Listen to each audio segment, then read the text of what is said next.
Welcome back. So we are in another prototype here. Super complex. I mean, not that complex. I mean, it looks much crazier than it actually is. But let's get right into it. What I want to showcase today is just how a user can add something to a cart. And just my thought process around that. So what I have here is I have like a little introspector on the homepage. And when users kind of select or drag any one of these options, it's going to smart animate the options here. So let's take a look at what that looks like. So we're just going to push these other options out and these will be able to be selected. So what I really want to focus on is the rules that I was trying to follow before around just motion in general, showing proper state feedbacks, allowing users to actually see like what's happening without making like certain interactions instantaneous or happen instantaneously. So like if I swipe this, it doesn't mean that like in an instant we're going to jump to the next page, but I want to see that smooth transition and understand that, hey, that's how I got here. So now that we're on this page, what I'm going to do is I want to continue with that kind of philosophy and I want to click this controller. And what's going to happen is this image is going to animate into here. And this is what I'm talking about, how things need to be named properly.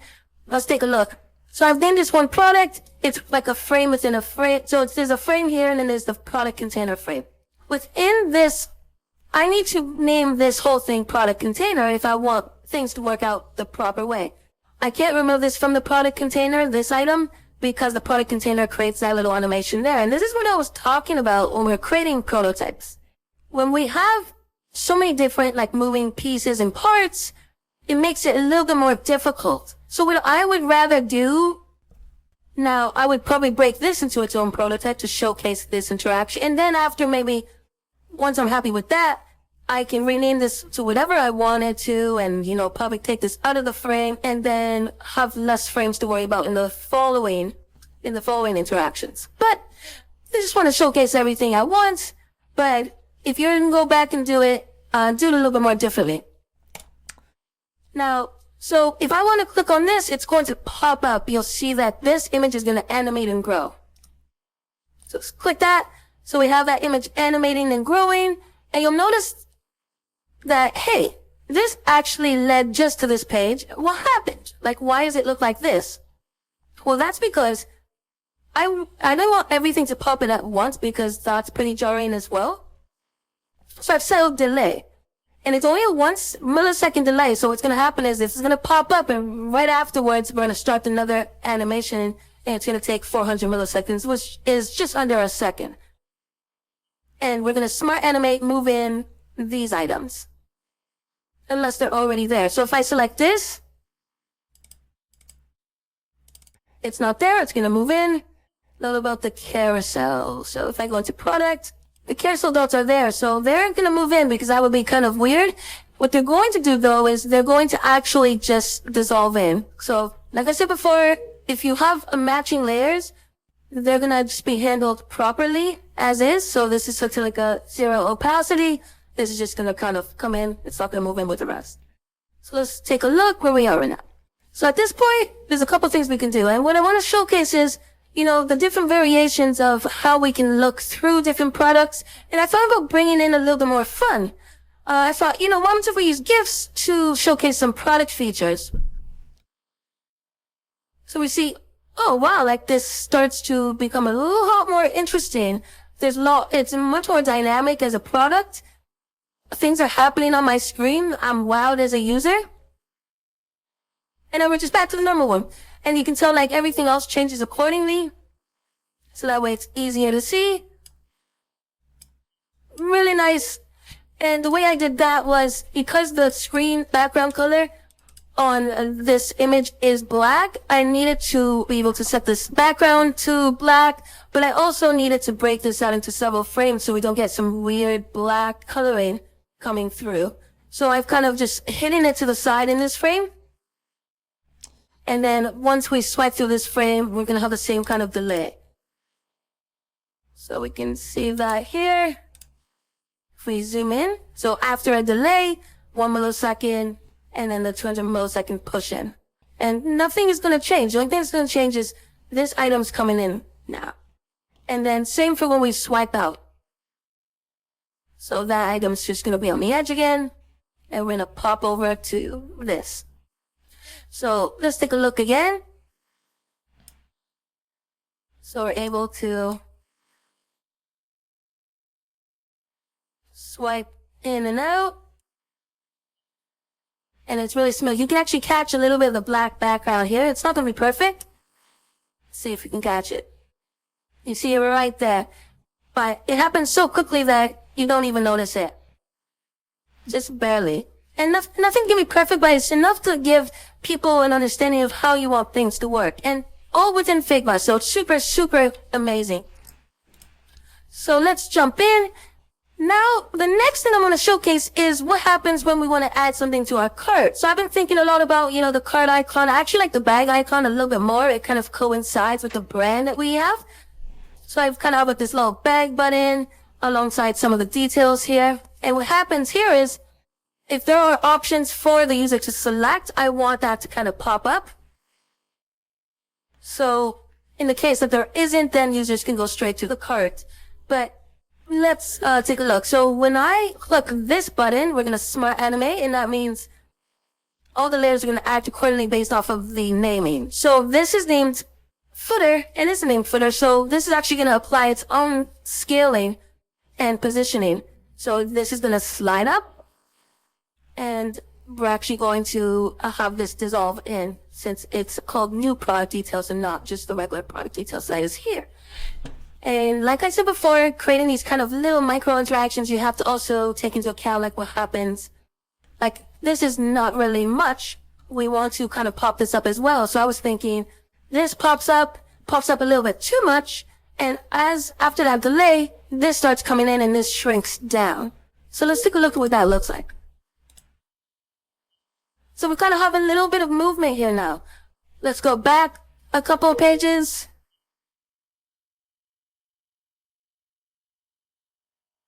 Let's do that one more time. So we see that kind of pop down, and then we have our cart.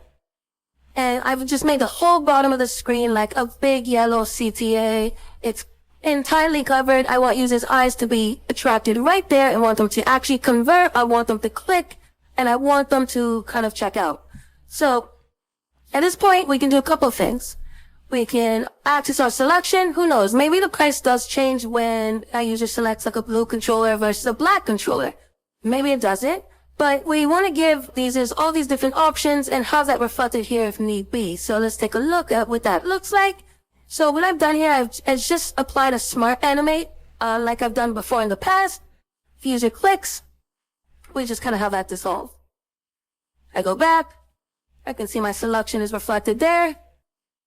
And my selection is reflected there.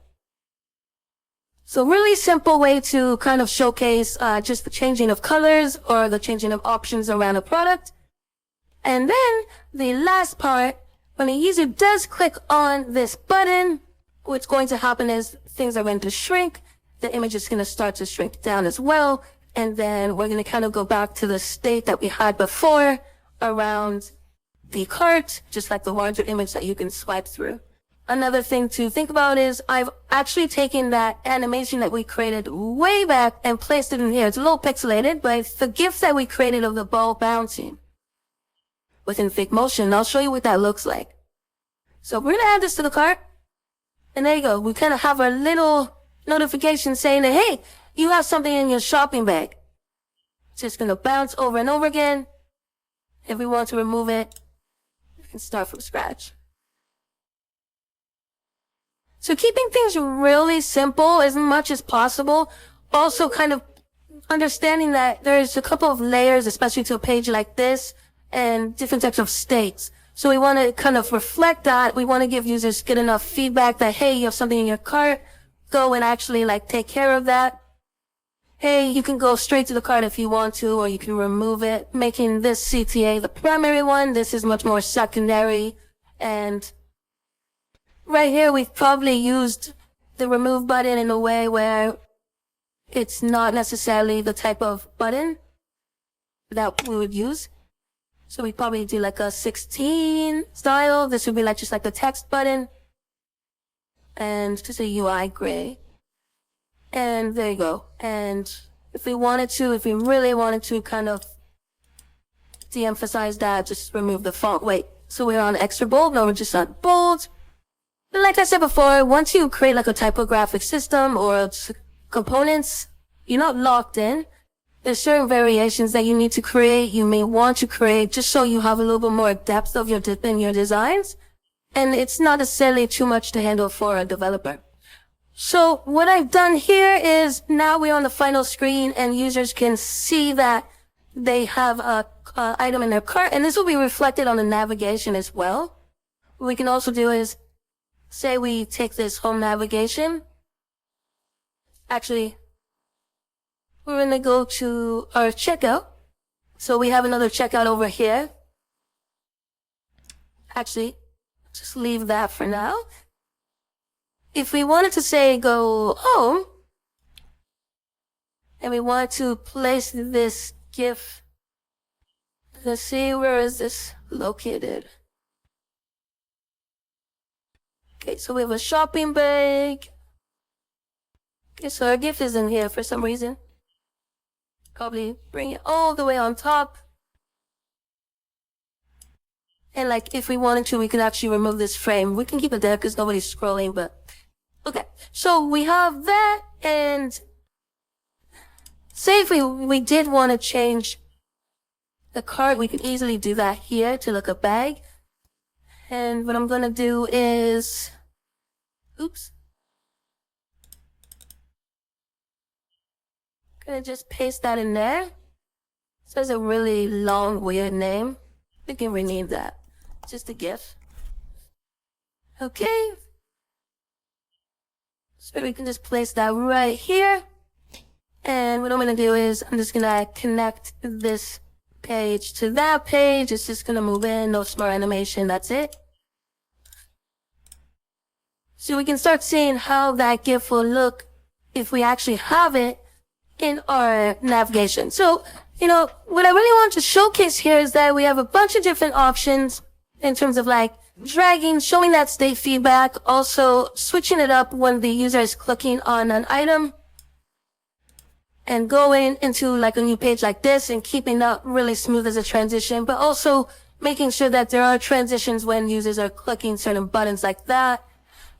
If they click above that, it kind of just goes down. But we noticed that, things are very, very clear on how users are getting from one place to the next.